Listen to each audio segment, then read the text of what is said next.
eine echte Verhandlung. ნამდვილი მოლაპარაკება შეიძლება წარიმართოს მხოლოდ ისეთ სამიტზე, რომელში მონაწილეობასაც თავად უკრაინაც მიიღებს. ასეთი სამიტის დაგეგმვა მხოლოდ იმ შემთხვევაში იქნება შესაძლებელი, თუ სამხედრო მოქმედებები შეწყდება. დღეს ეს მოთხოვნა კიდევ ერთხელ გავაჟღერე. მეორეც, ასეთი სამიტის საფუძვლიანად უნდა იყოს დაგეგმილი. ეყოფა თუ არა რუსეთის პრეზიდენტს დასწრების გამბედაობა არ ვიცით. ამიტომ დარწმუნებაა საჭირო.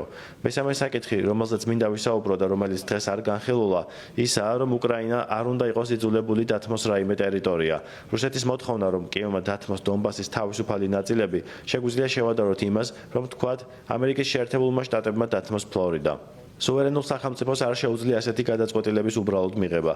ესაა გადაწყვეტილება, რომელიც უკრაინამ მოლაპარაკების პროცესში თავად უნდა მიიღოს. მივესალმები პრეზიდენტი ტრამპის განცხადებას უკრაინისთვის უსაფრთხოების გარანტიების მიცემის შესახებ. ამ უსაფრთხოების გარანტიებს ძალიან ხანგრძლივი და ინტენსიური განხილვა დასჭირდა. საბოლოოდ ამერიკის შეერთებული შტატები მზადაა უზრუნველყოს უსაფრთხოების გარანტიები და ეს ევროპელებთან შეათანხმოს. ამრიგად, სამშვიდობო შეთანხმების შემთხვევაში უკრაინას უსაფრთხოების შესაბამისი გარანტიები ექნება. ესაა დღევანდელი განხილვის ამჟამინდელი შედეგი.